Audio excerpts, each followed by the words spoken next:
want to do business in growing jurisdictions. We want to sell stuff to people where their economies are growing. That's you just said a bunch of nothing. Years. Like, explain to me right now, somebody who lives in South Carolina, Nebraska, Ohio, what is good right now for the American public going into a war where you do not understand that they're going to close the Strait of Hormuz? Explain to somebody watching right now where they're from. This war is 78 days So you old. don't have an answer. Just say I don't have an answer. Guys, MAGA pundits, including Scott Jennings and Kevin O'Leary, were destroyed last night on CNN. During Abby Phillip's show, Kevin and Scott were turning into logic pretzels to defend Trump's selfish and pointless war with Iran. Guys, this administration has become so effing shameless that they don't give a damn about the ordinary American citizen anymore. I mean, millions of Americans are literally starving right now because they're not able to afford groceries anymore. Millions are out of jobs. Millions don't have access to basic health care. And then when I see these clowns spending hundreds of billions of dollars destroying a country that's literally located 9,000 miles away from us, it really makes me sick. Now I'm going to play some clips from the show. I'll give my opinion as we go. A renewed push toward peace.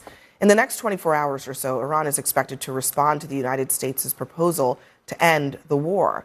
Now, both sides are reportedly moving closer to an agreement on a memo that would end the conflict for 30 days so that they can hash out 3 key sticking points that include Iran's nuclear issues, unfreezing Iranian assets, and future security in the Strait of Hormuz. A source tells CNN that the plan would include a discussion of a moratorium on Iran's enriched uranium for longer than 10 years, and it would require Iran to ship its highly enriched uranium out of the country. Today, President Trump warned that if Iran doesn't agree to this, the United States will begin bombing at a higher level and intensity than before. But later, he expressed optimism about a potential deal. We've had very good talks over the last 24 hours, and it's very possible that we'll make a deal. We've had some good talks before, as you know, right. And all of a sudden the next day they're like, right. They forgot what happened. So one-page memorandum that basically buys 30 more days to talk to the Iranians. Scott, why are we in this constant pause to talk, to pause, to talk, to pause, to talk cycle with Iran? Well, a few things. One, I think Trump does want to end the war. I think he knows we've destroyed basically all the military targets, and so what's left is to negotiate the outcome that he wants, which is no nuclear weapons. So that's number one. Number two, he's got this summit with the Chinese coming up next week. This is an important moment. And in fact, today, the Chinese foreign minister, I guess, had the Iranian foreign minister in Beijing. I assume there's some discussions going on with China to bring their pressure to bear before the president gets over there to talk to the Chinese. So that's the second issue. And then the third issue is, I think he's trying to make a deal here, but it's not clear maybe internally who we're making a deal with. It's a little bit divided right now. Yeah. On the what they're trying to do, if we get what they say on the nuclear piece, no pursuit of nuclear weapons, I think that's terrific. The one thing that's not been talked about in the memorandum that I'm interested in is whether we're going to make a deal with them on not pursuing any missile program, because the missiles is what's terrorizing everybody in the Middle East. They apparently possess some missiles that could reach most of Europe. That's a non-starter as well. But the nuclear piece is obviously number one. Yeah, I mean, there are a lot of missing pieces. I mean, it's a one-page memorandum, so clearly it's not going to address all the issues. It doesn't address their support for proxies. It doesn't address, to Scott's point, their missile program. It also has a timeline similar to the JCPOA that, according to our reporting, is longer than 10 years. There's been previous reporting that maybe it was 20 years, but the Iran nuclear deal was 15 years. So we're kind of in the same ballgame that we were in before, except that now Iran is way closer to a nuclear weapon than they were during the JCPOA. The problem is, colloquially, we say that Trump is hustling backwards. I mean, that's what they're doing. That's what this administration is doing. They're selling us a bill of goods. I mean, I don't think anyone around the table, people watching, there's no one out there that says that Iran deserves a nuclear weapon. So let's start with that preface. Let's literally start there to take that argument off the table. But what we are doing is saying, one, we're still giving Iran resources. Two, the Strait of Hormuz wasn't closed before we entered this war. Three, we entered this war without a strategy to get out. We've already lost military members, which is 4. We've lost men and women who were battling and wearing our shield on their vest. And 5, even more importantly, even today, as we inch closer to what they perceive to be a deal, we are still echoing the same thing that the JCPOA did. And actually, I would argue that the JCPOA actually made sure that Iran was further away from a nuclear weapon than they are today, and they will be under whatever Donald Trump agrees to. We are the definition of hustling backwards, and that is the tragedy. The Strait of Hormuz is still closed. And actually, today, Iran released this website that says, "Welcome to the Persian Gulf Strait Authority." They are asserting control over the strait. They're setting up an entity that would allow them to do things like collect tolls, to manage the inflows and outflows. I mean, this is a different world than we were in before, and that can have profound impacts on the global economy. It's just social media. It's irrelevant. And the way I look at it and why this outcome probably is going to work out is the alignment in the Middle East has changed forever. There was a time only 70 days ago when the countries around Iran would not take issue with them, considering them to be in the circle of friendship, so to speak. They showed their colors by bombing all their neighbors. They weren't successful, but they caused a lot of economic damage, data centers, oil refineries. Those countries, UAE specifically, which took so much of the brunt because it's so close to the U.S., are forever aligned with the United States now, period. So whatever deal is going to happen, it's going to be with an understanding that odd man out in perpetuity is this rogue country where you've got a militia of 250,000 people. You've got to pay them to kill people, so you can't cut off their oil forever. And right now, every day they lose $210 million. So there's two ways to tenderize Iran. Shut down the strait so they can't get their oil out, squeeze their cash so they can't pay the murderers that are in there. Because remember, there's 92 million people, good people. There's a million army controlled by 250,000 paid thug murderers, militia. That's how it works. Now, you cut off that money, the thugs don't get paid. They don't kill anybody anymore. Then maybe you can get a change. But whatever happens from this point on, be in a different place, though, it's just the way it is. Because, That's a fact. I think that your presentation of it sounds nice and straightforward, but the reality the reality is that we're dealing with an ideological regime, and we're dealing with an ideological regime that's controlled by the people with the guns, and those people, despite all the economic pressure, contrary to what you are saying, have not backed down. That's why we're in this predicament, because I'm going to pause here for a bit. Guys, if you've been following this war from the beginning, you'd notice how much of Trump's tone has changed over the past few weeks. Now, it looks like the orange president has finally realized that Iran is not an easy enemy. They are far more prepared than we had anticipated. When he attacked Iran, he thought that by killing their supreme leader, the IRGC would just lie down and surrender to him. I mean, he has the mindset of an 8-year-old. He thought Iran would be as easy as Venezuela. And the funny thing is, guys, Trump's war objectives have now changed from destroying the Iranian regime to opening the Strait of Hormuz. I mean, this is truly an embarrassing situation for Trump. And secondly, guys, the way Iran has resisted so far, I don't think Trump is going to find a way out of this war anytime soon. Iran won't stop until they've either attained a better deal than the one Obama gave them, or until they've ruined Trump politically to the point where he has zero power. Trump is talking to some people, but the guys with the guns keep saying no deal. Listen, I genuinely want the United States to succeed. I don't want us to have gone through all of this hell for the last few months to end up in a worse place than where Obama had left us. And I want it to be over quickly. I consume an inordinate amount of news on a daily basis.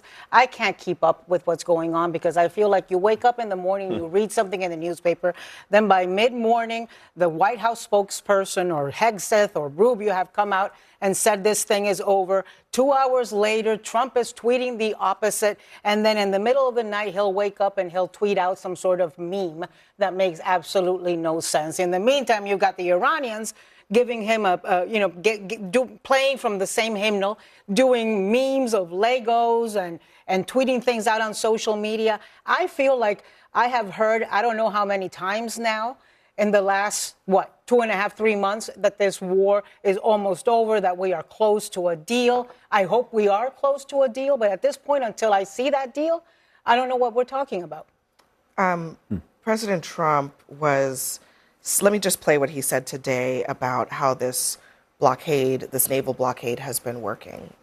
We're dealing with people that want to make a deal very much, and we'll see whether or not they can make a deal that's satisfactory to us.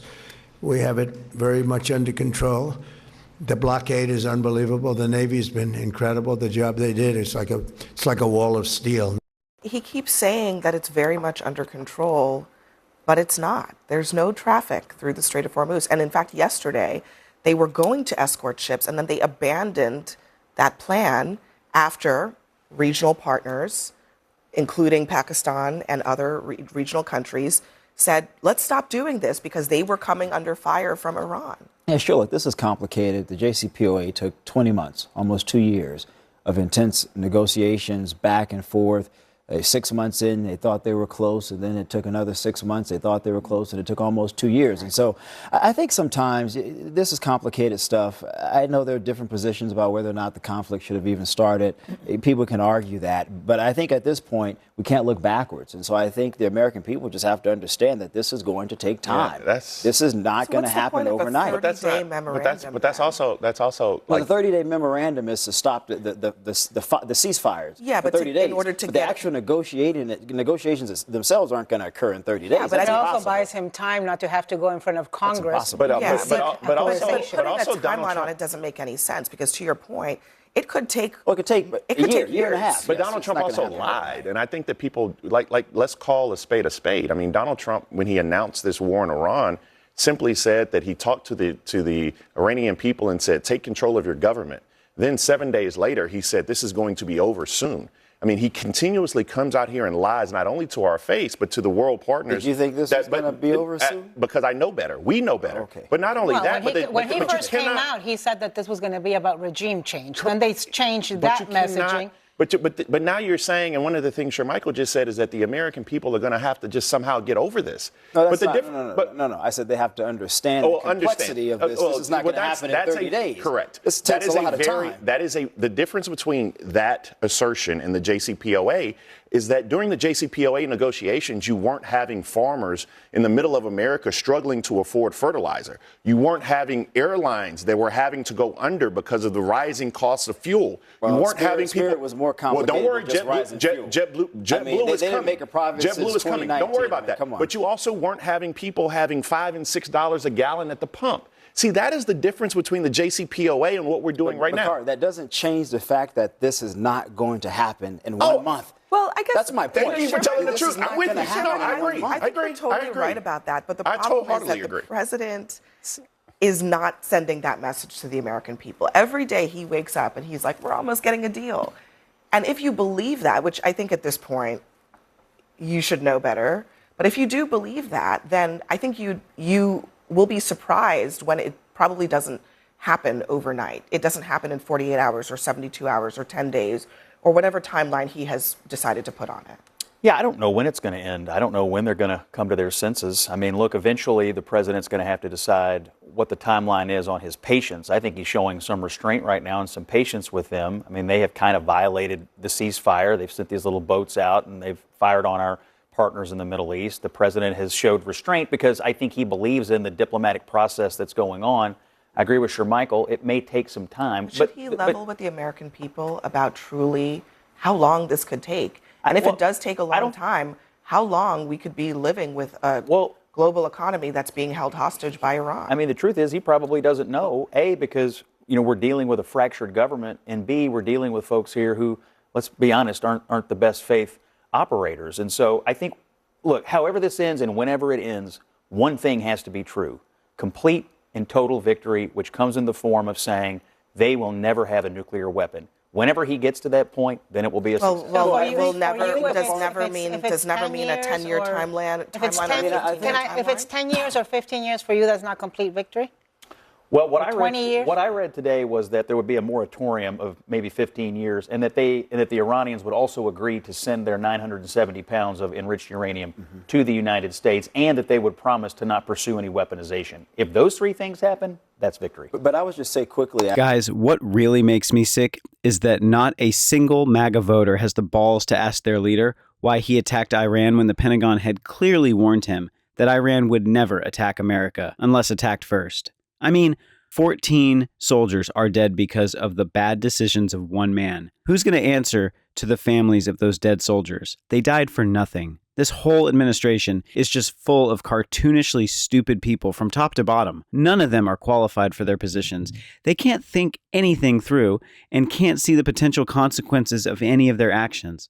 I was listening to Marco Rubio's presser, and he was saying that our goal now is to basically restore Iran back to the way it was when Trump attacked them.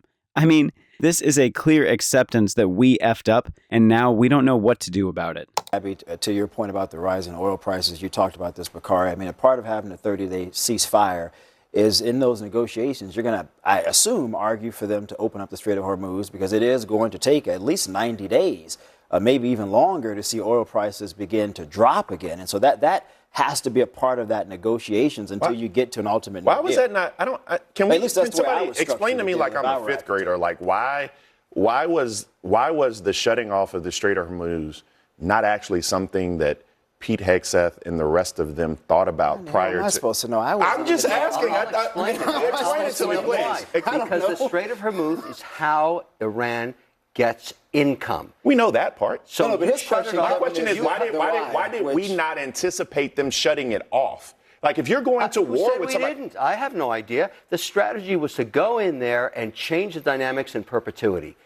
No question. After so we didn't know what the hell we were doing. I guarantee you two things. Before this is worked out, the Strait will be open and probably policed by people around that region because it's in their best interest. And secondly, there are no friends in the world left for Iran. Maybe you could call China in. China. Maybe you could call Russia.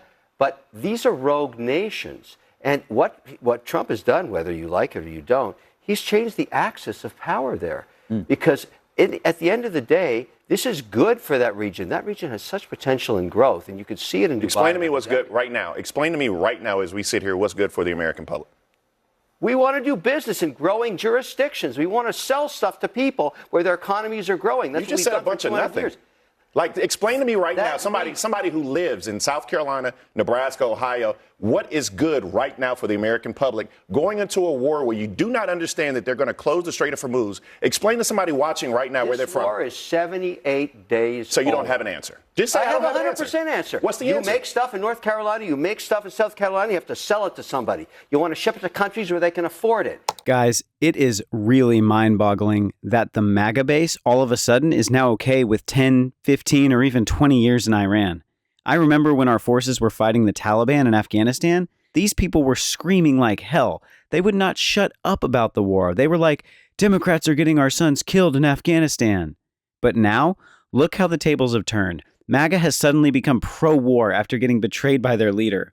During the elections, Trump literally campaigned on this very idea that he would never start any new wars, and the MAGA base was really hyped about it.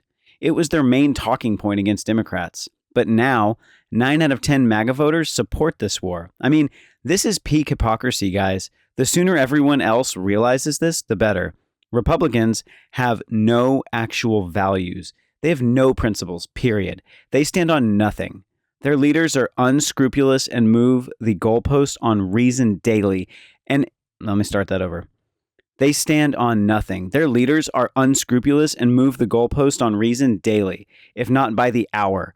They have no morals, integrity, or accountability. They just parrot whatever hateful, dangerous, idiotic thing their overlords tell them without any thought at all. All right, guys, I'm done for today. I'll see you tomorrow with another video.